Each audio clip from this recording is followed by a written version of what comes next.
Ny lesona ianarantsika dia hiverina hianatra fototra fanamboarana accord. Zay ny tanjona hiavintsika. Mety video maromaro sika vao tonga any, fa ty video voalohany ty dia ny fomba fahalalana anarana note. Dia ny antony fantatro ve ohatra ino ty, fantatro ino ty, naiza eo amin'le gitara inona ny anaran'le note dia ahoana fomba halalana ny note iny aingana, fomba halalana ny anarany. Zay ny tanjon'le leson'androany. Satria rehefa fantatrao zay mety betsaka aminareo mahalala hoe ty zao C majeur, fa rehefa fantatro hoe inona ny note eo anatin'ny C majeur dia fantatro koa hoe ok, afaka tendrena eto le C majeur dia afaka tendrena ty koa. Zay ny tanjontsika mba tsaratsara kokoa ny fototra amin'ny fanamboarana accord sy ny fitendrena. Ndao ry hanomboka hatramin'ny voalohany indrindra. Ny note amin'ny gitara na note amina mozika dia manomboka avy amin'ny A dia makany amin'ny G. Ndao ry tsika hanomboka. Ny gitara standard manana corde anaky N. 1, 2, 3, 4, 5, 6. Rehefa manao notation amin'ny gitara, ny corde 1 dia ty, dia ny corde 6 ty ambony ty. Zay. Dia ny corde 6 E na Mi. Dia ny corde 5 A na La. Corde 4 D na Ré. Dia ny corde 3 G na Sol. Dia ny corde 2 B na Si. Dia ny corde 1 E na Mi. Zany corde 6 sy corde 1 samy E daholo izy fa octave fotsiny no mahasamihafa anazy. Dia ny gitara misy case. Hitanao reto vy reto zao mahatonga anazy case. Isaky ny case miova ny feon'le gitara. Miova demi-ton ny fiantso anazy. Demi-ton dia ohatran'izao. Ny un ton dia manao ohatran'izao. Zany case anankiroa zany ny un ton, fa raha case iray izy dia demi-ton. Ianarantsika zay hoazavana ny anton'izay anirinany. Dia ahoana amin'izay ary ny fomba halalana ny anarana. Ohatra raha misy manontany hoe inona zao ty note ty, fantatrao ve le anaran'le izy. Ny fomba fianarana ny anarana note indrindrandrindra le tena-tenany, rehefa fantatrao ny anaran'ny note eto amin'ny corde 6 sy corde 5 dia fantatrao daholo ohatrany ahoana ny fomba fahalalana anarana note eny amin'ny corde 4, 3, 2 na 1. Dia andraso fampianariko anao. Jereo tsara fa misy marqueur eto amin'ny case 3, 5, 7, 9, 12. Misy teboka le izy, hitanao?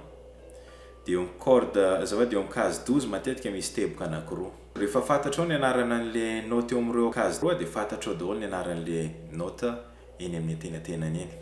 Ndao ary tomboka. Ty zao E. Raha makaty amin'ny 12e case ianao dia E koa le izy. Octave fotsiny mahasamihafa anazy, octave ny elanelany. Zay ny ray. Ny eto amin'ny 3e case raha ohatra E zao eto dia fantatra F zany ny première case, dia F dièse 2e case, G ny eo amin'ny 3e case. E, G, dia eo amin'ny 5e case A. Dia reveo 7e case B.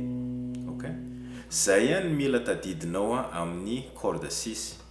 E, G, A, B. Zay fotsiny. Ny antony raha ohatra misy manontany anao zao hoe inona ny anaran'le accord eto amin'ity 4e case ty, rehefa fantatrao hoe eto amin'ny 3e case G mazava ho azy fa G dièse zany eo amin'ny 4e case. Inona ty accord eto amin'ny 8e case ty, fantatrao fa eto amin'ny 7e case B, dia zany hoe eto amin'ny 8e case C. Hitanao? Mora be le izy, fataro fotsiny hoe inona ny eo amin'le teboka. Eo amin'ny 3, 5, 7. Raha ohatra misy manontany hoe inona ty iray ty, ty zao eto amin'ny 10e case. misy fomba roa ny afaka alalanao anazy eto amin'ny 9 C dièse satria tia B C dièse dia zany hoe ty 10e case ty zany D na afaka raisinao avy aty koa izy hoe ty zao verina E atao amin'ny 12e case. Ok, 12e case dia zany hoe ty zany demi-ton anankiroa avy amin'ny E, demi-ton anankiroa milatsaka D. Ok, zay.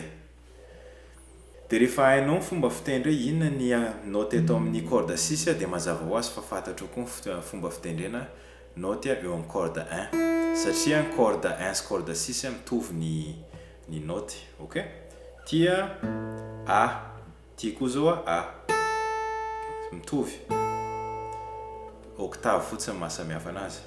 Dia andao indray ianarana ny eo amin'ny corde 5. Ty zao A dia ny eto amin'ny 3 C. Okay. A dièse B C, zay mahatonga an'ity hoe C eto amin'ny 3e case. 4e case, 5e case D, 7e case E. Dia mazava ho azy eto amin'ny 12e case verina octave A. Zay.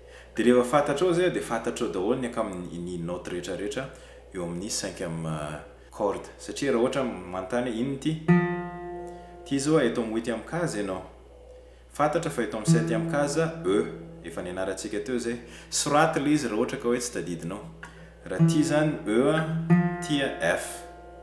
Ok, ndao indray fidy inona ty ray ty eto amin'ny 4e case ty 3e case fantatra fa C dia ndikan'izay ty zany C dièse na raisina par rapport amin'ny D izy eto amin'ny 5e case dia D bémol zay tianao. Zay zany fomba fianarana ny accord eo amin'ny corde 6 sy corde 5 dia mazava ho azy efa fantatrao zany corde 1 dia ny ambiny le corde 4 3 sy 2